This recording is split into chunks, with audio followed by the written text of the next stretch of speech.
Vérissure, le numéro 1 des alarmes en France. Rendez-vous sur vérissure.fr pour votre demande de devis gratuit. Vérissure présente.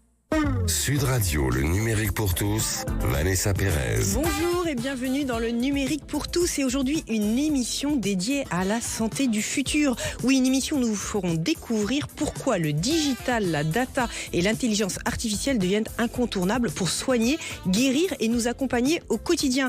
Avec nos invités, nous allons découvrir comment le numérique permet de créer de nouvelles molécules pour créer de nouveaux médicaments, comment l'utilisation de l'intelligence artificielle va rendre les diagnostics encore plus précis, et vous verrez même comment le numérique va devenir le meilleur compagnon des parents pour prendre soin de leur bébé au quotidien, et ce sans même avoir à se déplacer. Le numérique pour tous spécial Innovation Santé, c'est tout de suite et c'est sur Sud Radio. Sud Radio, le numérique pour tous, Vanessa Pérez. Et pour commencer cette émission spéciale santé, j'ai le plaisir d'accueillir aujourd'hui Audrey Dervelois. Audrey, bonjour. Vous êtes présidente du laboratoire pharmaceutique Sanofi France. Alors Sanofi, on le rappelle, c'est 430 médicaments, vaccins et produits de santé dans de nombreux domaines thérapeutiques, comme le diabète, les maladies cardiovasculaires ou encore l'asthme, et j'en passe. Audrey, on le disait en introduction, le digital, la data et l'intelligence artificielle sont incontournables dans le domaine de la santé et notamment à chaque étape de la vie du médicament, que ce soit de la recherche à la molécule. Expliquez-nous pourquoi c'est si important aujourd'hui et c'est même incontournable.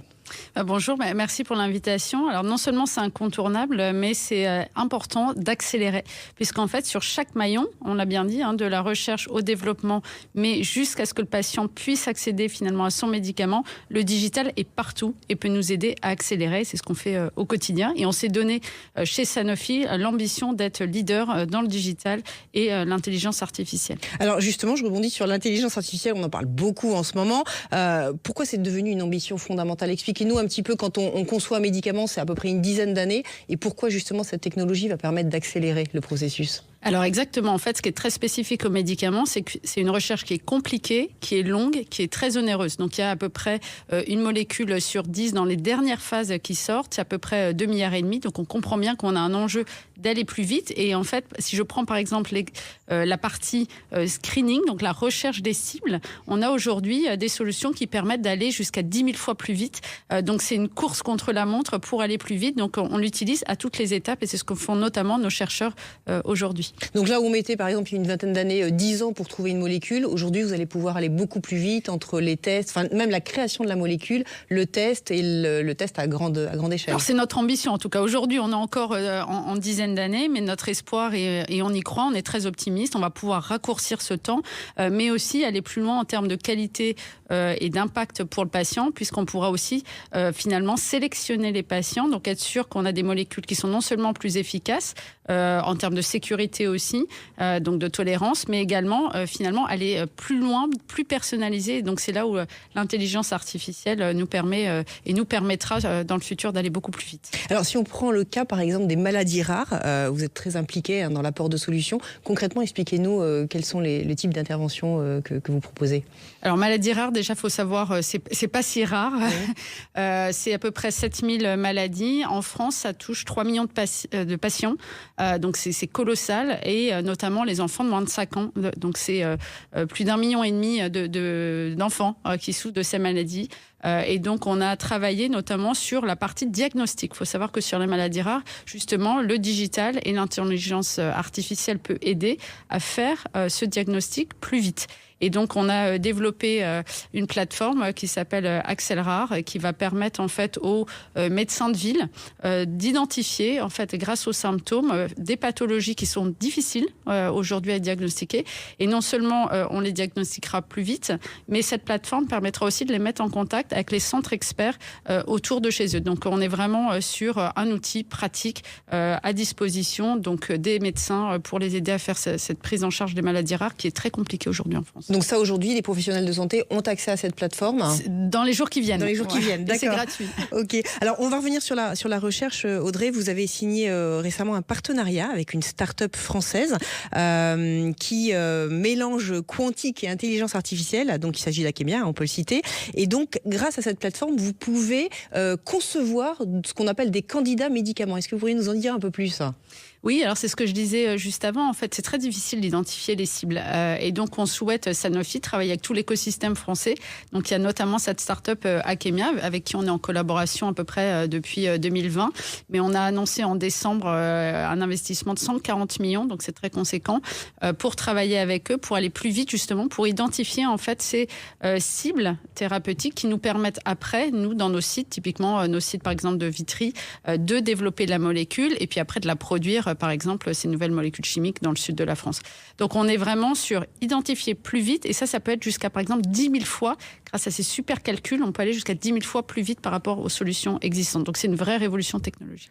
Alors, vous êtes également présent, évidemment, dans le développement clinique. Et là, le numérique va permettre d'utiliser des données de la vie réelle à très grande échelle pour réduire le nombre de patients à recruter dans vos essais. Alors, pour nos auditeurs, pour expliquer un petit peu toute cette mécanique quand on lance un médicament, expliquez-nous comment ça fonctionne et comment le numérique peut faciliter, accélérer les choses. Oui, alors pour faire très succinct, il y a la recherche et puis après, il y a les essais cliniques. Donc, il faut finalement les évaluer en vie, on va dire en vie réelle. Sur un humain, voilà. entre guillemets, voilà. Et donc, en fait, tout le digital qui peut nous aider à capturer en fait ces données et autrefois et encore aujourd'hui, on va beaucoup à l'hôpital pour relever ces données, faire finalement des dossiers qui sont très robustes. Mais en fait, on se pose la question, pourquoi on ne peut pas avoir ces données au domicile du patient pour éviter en fait que le patient ait à se déplacer à l'hôpital dans ses essais cliniques. Et donc, on développe avec le MIT une solution qui aujourd'hui permettra de relever, par exemple, les mouvements du patient à son domicile, d'avoir une analyse des données plus rapide. Et donc, encore une fois, en termes de qualité de vie pour le patient, ce sera une nouvelle façon de faire des essais cliniques demain. Alors là aussi, le patient, j'aimerais rebondir sur le patient, puisque le but ultime, en fait, est de le soigner, voire de le guérir. Et vous l'accompagnez dans la prise en charge de son médicament, parce que c'est essentiel quand on a un traitement de respecter, que ce soit des posologies, que ce soit des horaires. Et là aussi, vous l'accompagnez au quotidien comme un compagnon, on va dire, grâce à vos solutions. Tout à fait. Alors, en fait, c'est clé, l'observance du traitement et de prendre le bon médicament au bon moment. Et malheureusement, les patients sont parfois vulnérables. Et donc, comment le digital peut encore une fois les aider au quotidien dans la bonne prise de leurs médicaments. Et il y a un exemple assez concret, c'est tous les patients qui sont en déficience visuelle. Et la cécité, ça touche des millions de personnes en France. Donc, c'est comment nous, Sanofi, on peut les aider au quotidien. Et donc, on a travaillé sur une solution digitale qui s'appelle TEIA et qui permet en fait à ces patients-là, grâce aux QR codes qui sont sur les boîtes de médicamenteuses, d'avoir finalement ces informations alors qu'ils ont cette vulnérabilité visuelle. Donc encore une solution très pratique pour se dire, voilà, tout le monde doit avoir accès au bon usage et donc le digital peut les aider grâce à notamment cette application. Donc concrètement, je mets mon téléphone par exemple sur le QR code de la boîte et là la boîte mon téléphone va me dicter va guider, va donner en fait toutes les informations, que ça soit la date d'expiration, la posologie, etc. Audrey, il y a des multiples innovations, on le voit tous les jours, elles fleurissent. Et d'ailleurs, un consortium s'est monté avec des grandes entreprises industrielles pour encore plus accélérer et soutenir le développement de ces innovations. Donc c'est un accélérateur européen en santé. C'est quoi l'ambition d'avoir une souveraineté européenne ? Quel est le but ultime en fait ? Alors là, c'est vrai que Sanofi, on est toujours très ancré sur les territoires en France et on a une volonté de toujours travailler avec cet écosystème français et européen. Et donc on sait que dans la e-santé, on ne va pas réussir tout seul. Donc, c'est de pouvoir en fait créer sur une unité de lieu. Donc, ce lieu s'appelle Future for Care. Il est basé à Paris et on peut en fait soutenir les startups en santé pour les aider à développer plus vite leurs solutions. Donc, il y a notamment, je vous citais tout à l'heure, cette solution accéléraire pour faciliter le diagnostic des maladies rares. Ça vient de Future for Care. Il y a un autre exemple assez concret qui s'appelle Widget, où on a l'ambition au niveau européen de faire vraiment de la France un leader dans les thérapies géniques. Ça aussi, c'est fait à Future for Care. Mais c'est très important d'avoir une unité de lieu parce qu'en fait, on crée une émulsion intellectuelle autour de ces sujets de l'IA et du digital. Donc, pour accélérer en e-santé, cette unité de lieu à Future for Care, c'est clé. Et d'avoir des grandes entreprises qui aident, c'est très important. Donc là, ça veut dire que des jeunes peuvent postuler justement dans cette... Oui, il y a déjà des entrepreneurs. Il y a déjà plus d'une quarantaine en fait, de startups qui sont présentes. Il y a plusieurs vagues, donc il y a des soumissions. Et l'idée, c'est évidemment d'avoir des startups qui seront qui feront rayonner la France dans le digital de la santé de demain. Audrey, si on revient un peu sur l'actualité, lors de la récente intervention du chef de l'État sur les écrans, il s'est dit favorable à l'augmentation du reste à charge sur les médicaments remboursés pour responsabiliser, dit-il, les Français qui prennent trop de médicaments. Pour vous qui êtes une entreprise du médicament, c'est une bonne ou une mauvaise nouvelle pour votre laboratoire de vendre peut-être moins de boîtes de médicaments parce que les gens vont être plus réservés à l'achat et au stockage de boîtes? Moi, je suis très claire sur on veut du bon usage, donc on ne pousse pas à la surconsommation, on ne pousse pas du surstockage. Ça doit être le bon médicament au bon patient, au bon moment. Donc ça, le message, il est clair. Après, on veut aussi aider les patients à comprendre qu'on doit tous être responsables. Donc l'exemple que je prends très souvent, c'est la vaccination. C'est vrai que si on se vaccine mieux, les bons patients qui sont vaccinés, ça évite notamment des passages aux urgences inutiles, etc. Donc je pense que le message de responsabilité citoyenne, il est important, sans remettre une culpabilité pour le patient, parce que c'est déjà pas facile d'être malade, mais en revanche, d'être tous responsables, je pense que c'est un message qu'on peut tous entendre. Alors malgré cette responsabilité, on a quand même une population qui est de plus en plus vieillissante, on a des maladies qui atteignent des populations de plus en plus jeunes, donc ça veut dire de plus en plus de consommation de médicaments. Là aussi, c'est une bonne ou une mauvaise nouvelle pour l'industrie du médicament? Je pense que nous, on est très axés sur rester en bonne santé. Je citais la prévention. Je pense que c'est un exemple où, en tant qu'industriel, bien évidemment, nos médicaments, ils aident les patients à aller mieux, à rester en bonne santé, à rester actifs dans le monde du travail, etc. Donc, en fait, on ne regarde pas volume, on regarde bien-être et impact en termes d'enjeux de santé publique. Et la prévention, c'est clé. Quand on parle notamment du vaccin, j'en profite, mais c'est vrai que je suis triste en fait de voir que cette année, c'est quand même, on est à moins de 50% de la population française des plus de 65 ans qui s'est vaccinée. Ce vaccin chez plus de 65 ans, c'est gratuit, c'est chez votre pharmacien, c'est en bas. C'est à peu près 1200 hospitalisations qui sont arrivées alors qu'on aurait pu les éviter. Donc vous citiez la responsabilité citoyenne. Donc oui, on se protège soi-même, mais aussi on facilite le système de santé. Donc je pense qu'il faudra penser dans le futur, si on veut notamment traiter ce sujet de l'âge, de la vieillissement de la population, de penser comment on agit plus sur de la prévention. C'est indispensable pour le système de santé. Alors justement, vous qui avez travaillé à l'international et notamment en Irlande, les systèmes de santé et voire de prévention sont différents. Il y a des exemples et des rôles modèles dont on pourrait s'inspirer ici en France? Alors, l'exemple de l'Irlande, je pense qu'il est beaucoup au niveau de l'outil industriel. Si on voit l'Irlande, dans les 20 dernières années, ils ont réussi finalement sur la bioproduction, dont on parle beaucoup en France, d'avoir sur le territoire, c'est d'avoir par exemple la production d'anticorps. Donc, c'est pas de la petite chimie, des petites molécules, mais c'est d'avoir les molécules qui traitent les grandes maladies immunologiques, de dermatologie, de respiratoire, rhumatologique, etc.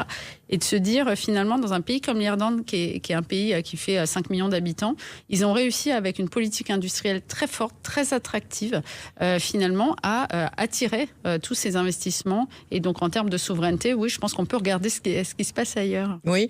Pour conclure, Audrey, Sanofi, c'est une société scientifique ou une tech compagnie? On voit beaucoup de modèles industriels du passé qui sont en train de devenir des tech compagnies. C'est le cas chez Sanofi? En fait, c'est les deux. On est à un virage historique pour le groupe parce que fondation très scientifique. On n'a jamais eu autant d'essais cliniques en phase 3. Donc, c'est vraiment un virage qui est super, on va dire, enthousiasmant et très optimiste pour le futur. Donc, la science, mais aussi la technologie. Je vous le disais, on a une ambition d'être aussi fort sur la science que sur le digital et l'IA. Donc, les deux.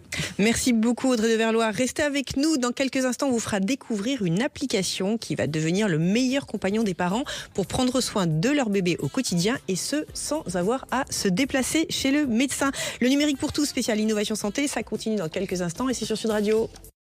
Sud Radio, le numérique pour tous, Vanessa Pérez. Et tout de suite dans ce numérique pour tous spécial innovation en santé, une application qui va changer la vie de tous les parents et futurs parents. Et pour en parler, j'ai le plaisir d'accueillir Cécilia Creuset, cofondatrice de l'application MayApp. Cécilia, bonjour. Merci d'être parmi nous. Alors quand on est parent, il ne se passe pas un jour ou une semaine où l'on ne s'inquiète pas pour sa progéniture. Et grâce à vous, les parents vont pouvoir avoir accès à un grand frère pédiatre, on va l'appeler comme ça, ou une meilleure amie sage-femme de 8h à 22h. Cécilia, vous pourriez nous expliquer comment l'idée de créer cette application pour aider les jeunes parents est née? Oui, bonjour. Alors l'idée, elle est venue exactement du constat que vous venez de formuler, qui est quand on devient parent ou quand on est parent de jeunes enfants, il n'y a pas un jour qui se passe sans qu'on se pose des questions, parce que la parentalité, c'est source de questionnement, c'est source de stress au quotidien, et que le nombre de ces questions, il a plutôt tendance à augmenter pour tout un tas de raisons sociologiques sur la place de l'enfant dans la société notamment. Mais qu'en face de ces questions croissantes, ce qu'on constate, c'est que finalement, les réponses, elles ont plutôt tendance à s'amoindrir. La médecine de ville, elle est plutôt en réduction. Il est un peu fini le temps où il y a ce médecin de famille qu'on peut contacter, avec qui on peut partager nos doutes, etc. Les familles, elles ont plutôt tendance à être de plus en plus éclatées. On est plutôt plus loin de nos proches. Et puis, le premier réflexe des parents aujourd'hui, ça reste Internet. On googlise finalement nos questionnements. Et là, les parents, ils sont confrontés au fait d'avoir énormément de questions, enfin énormément de réponses, plutôt énormément d'informations, mais des informations qui sont pas toujours très qualitatives ni rassurantes. Et donc, le constat, c'est que finalement, aujourd'hui, ils se sentent assez seuls dans leur questionnement. Et l'idée qu'on a eue, vous l'avez dit, c'est de pouvoir les accompagner comme le ferait une copine pédiatre ou sage-femme au quotidien. Alors très concrètement, vous pourriez nous partager des exemples de situations où votre application est particulièrement utile pour les utilisateurs, les problèmes du quotidien que l'on peut résoudre, entre guillemets ? Bien sûr. Alors, si on est parent, 2 exemples assez classiques, ça va être les boutons ou la fièvre du dimanche soir qui apparaissent et où on se dit « Oh mon Dieu, est-ce que c'est grave, pas grave ?» et où là, May est clairement une solution. Et le deuxième sujet sur lequel on est le plus interrogé, c'est le sommeil. Tous les parents veulent dormir, donc la question classique, c'est « Mon enfant a 1 an et demi et il continue à se réveiller la nuit, qu'est-ce que je peux faire ?» La bonne nouvelle, c'est qu'il y a plein de choses à faire. Et là aussi, notre équipe va pouvoir proposer des conseils pour accompagner ça. Et ensuite, vous l'avez dit, on accompagne les parents, mais on accompagne aussi les femmes, et notamment dans la partie grossesse, où là, on va avoir énormément de questions sur des symptômes de grossesse ou des choses comme ça. Et typiquement, on a un outil dans l'application qui est aussi très utilisé, qui s'appelle « Est-ce que je peux ?» C'est une des questions qu'on se pose le plus quand on est enceinte. Donc, on peut taper dans cet outil sushi, épilation définitive, sextoy, c'est le mot le plus tapé dans ce petit outil, et voir en fait si on peut ou pas faire ça quand on est enceinte. Et un autre exemple peut-être que j'aimerais citer parce qu'il me semble important, c'est pour les femmes, c'est venir confier leurs difficultés maternelles sur May. C'est un vrai sujet, les difficultés de santé mentale qu'on peut rencontrer en postpartum. Il faut savoir que beaucoup de femmes sont touchées notamment par la dépression postpartum. Et May est un endroit privilégié pour venir confier ça parce que, on va en reparler quand on va décrire ce qu'il y a dans l'application, mais finalement, le fait d'être à distance, de pas avoir de prendre de rendez-vous, que ce soit par écrit, ça permet de venir plus facilement peut-être confier un certain nombre de problématiques. Alors justement, Cécilia, on est très curieux de savoir comment ça fonctionne. Donc on va sur son portail internet ou on va sur l'application de son téléphone. Alors vous allez sur l'App Store ou sur Google Play selon la marque de votre téléphone. Là vous allez télécharger vos applications. Vous tapez May, M-A-Y, et vous téléchargez l'application. On va vous demander de créer un compte. Vous allez rentrer quelques informations, notamment l'avancement de votre grossesse ou l'âge de votre enfant. Et là vous allez accéder à tout un environnement d'informations personnalisées. Et vous allez pouvoir commencer à utiliser May. D'accord, mais il y a des professionnels de santé qui vont me répondre personnellement. C'est ça que j'aimerais savoir et comprendre. Alors en fait, il y a 3 grandes fonctionnalités dans l'application. La première, c'est celle que vous venez de décrire, c'est effectivement un chat avec des professionnels de santé. Donc ils me répondent par écrit. Par écrit, vous posez toutes vos questions et en illimité. Et là, c'est une équipe de 80 pédiatres, sages-femmes et infirmières puéricultrices qui se relaient au cours de vacation et qui vont vous répondre dans les 10-15 minutes à vos questionnements. Et là, l'idée, donc, c'est vraiment de pouvoir réduire justement le stress qu'on peut avoir en tant que parent. Et ensuite, sur May, vous pouvez trouver d'autres choses. En fonction de l'avancement de votre grossesse, de l'âge de votre enfant, vous allez accéder à tout un tas de contenus personnalisés. Donc, c'est des articles, des fiches, des podcasts qui sont faits là aussi exclusivement par des professionnels de santé, justement dans un souci de fiabilité et de savoir qu'on va trouver des bonnes informations. Et vous avez aussi accès à pas mal d'outils. Le petit « Est-ce que je peux » que je viens de mentionner, mais plein d'autres outils de suivi de sommeil, de poids. Et ça, c'est toute la journée, la nuit aussi ou jusqu'à quelle heure je peux la nuit, on contacter, ferme. Le chat, il est ouvert de 8h à 22h. D'accord. Et effectivement, quand les professionnels se connectent sur le chat le matin, il y a un gros flux de questions qui est arrivé pendant la nuit. Ils sont restés en suspens. Exactement, que l'on traite. Mais pour l'instant, c'est 8h, 22h. Et ça a un coût tout ça Alors, il y a toute une partie qui est en accès gratuit. D'ailleurs, il y a 2/3 de nos utilisateurs qui utilisent l'application en accès gratuit. Donc, ça va être un certain nombre de contenus, de conseils quotidiens, les outils. Et ensuite, ça fonctionne par abonnement. Et il y a différents abonnements. Vous pouvez vous abonner pour avoir accès à tous les contenus de l'application à partir de 5 € par mois. Et si vous voulez chatter en illimité avec nos professionnels de santé, c'est à partir de 10 € par mois. Quand je vous écoute, le problème est plus profond, hein, c'est le manque de professionnels de santé et le temps alloué par le professionnel de santé, que ce soit un enfant, une femme ou un adulte. Selon vous, on va vers cette généralisation de services qui sont un peu dématérialisés, où on a un écran justement pour répondre en première intention à une problématique ? Alors effectivement, il y a une problématique massive d'accès à des professionnels de santé. Il y a encore une tribune qui a été publiée dans Le Monde hier, je ne sais pas si vous avez vu, où à nouveau des professionnels de la pédiatrie tirent la sonnette d'alarme sur le fait que la médecine de ville ne fait plus rempart, que les urgences sont complètement pédiatriques sont complètement débordées. Alors je pense que les outils numériques ne remplacent pas évidemment la médecine physique, mais néanmoins c'est un bon complément. Et je pense qu'un des bons signaux de ça, nous on travaille aujourd'hui avec 1500 professionnels de santé libéraux qui recommandent MEI à leurs patients. Pourquoi ? En fait, leur volonté, pourquoi est-ce qu'ils recommandent MEI ? C'est parce que ils ont par rapport au volume de patients qu'ils ont, ils ont trop de questions et de petites questions que globalement, ils vont être amenés à traiter le soir, en plus, gratuitement aussi, il faut le dire.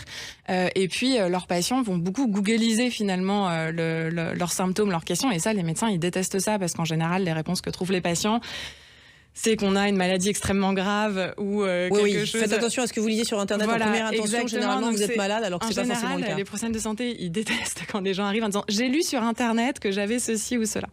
Et donc effectivement c'est un très bon complément parce que le numérique ça va permettre de prendre en charge des petites questions, ça va permettre de faire de la prévention, ça va permettre de faire de la réassurance, ça va permettre de faire du soutien, de l'orientation aussi, aider les gens en fait à se saisir du bon professionnel de santé au bon moment parce que c'est pas si simple.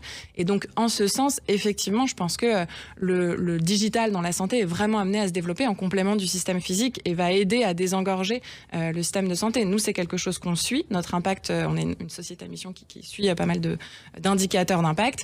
Et typiquement, l'année dernière, on a évité 500 000 € de coûts à l'assurance maladie en évitant un certain nombre de consultations physiques, que ce soit en ville ou à l'hôpital. Et justement, par rapport aux professionnels de santé, est-ce que c'est un peu un changement de paradigme ou c'est un complément de revenu, mais qui est presque plus qualitatif parce qu'ils ne font pas de l'administratif, mais ils font plutôt l'essence de leur métier, c'est-à-dire qu'ils soignent et ils accompagnent. Est-ce que dans l'impact, vous l'avez ressenti ça ? Ouais, alors en tout cas, nous, je vous disais, il y a 80 professionnels de santé dans l'équipe. Une de mes surprises en montant ce projet, je suis moi-même pas professionnelle de santé, c'est qu'on a effectivement aucun problème à recruter des professionnels de santé. Là, au moment où je vous parle, on a 300 CV en attente. Tous les jours, on a des candidatures de professionnels de santé. Et quand je discute avec eux, ce que je perçois effectivement, ce qui remonte, c'est que il y a aujourd'hui malheureusement peu de lieux dans lesquels ils peuvent faire leur métier de la façon qui correspond à leur vocation initiale, en fait, qui consiste à avoir le temps de prendre le soin des patients, de pouvoir réfléchir au projet de soins, de pouvoir avoir du sens, finalement, une réflexion autour de comment on accompagne, chez nous, en l'occurrence, les femmes enceintes, les parents de jeunes enfants, etc. Donc, il y a vraiment cette question de sens. Et je pense qu'il y a aussi une notion de collectif. Ce que viennent beaucoup chercher les professionnels de santé chez nous, c'est un collectif qui réfléchit à tout ça.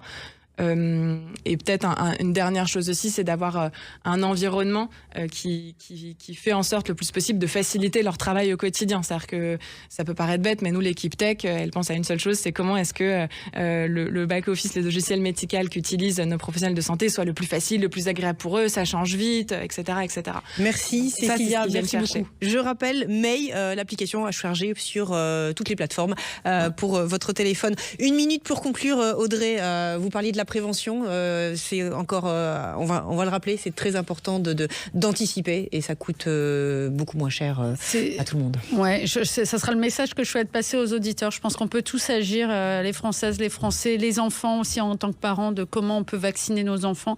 Je pense qu'effectivement le digital, ça a été très bien dit, aidera à désengorger, mais il faut aussi agir à chaque fois qu'on a un outil thérapeutique et la vaccination en France malheureusement est encore en dessous des recommandations de l'OMS. C'est triste parce qu'on a encore une fois le moyen d'agir et je pense qu'il faut qu'on se réveille tous collectivement. Ça a été dit, on réussira en le faisant de façon collective. Protégeons-nous. Merci beaucoup Audrey, merci Cécilia. Le numérique pour tous, c'est fini pour aujourd'hui et pour prolonger la discussion, on se retrouve sur vos réseaux sociaux préférés. Je vous souhaite une excellente fin de week-end et je vous dis à la semaine prochaine.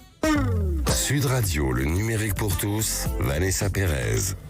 Avec Vérissure, le numéro 1 des alarmes en France. Rendez-vous sur vérissure.fr pour votre demande de devis gratuit.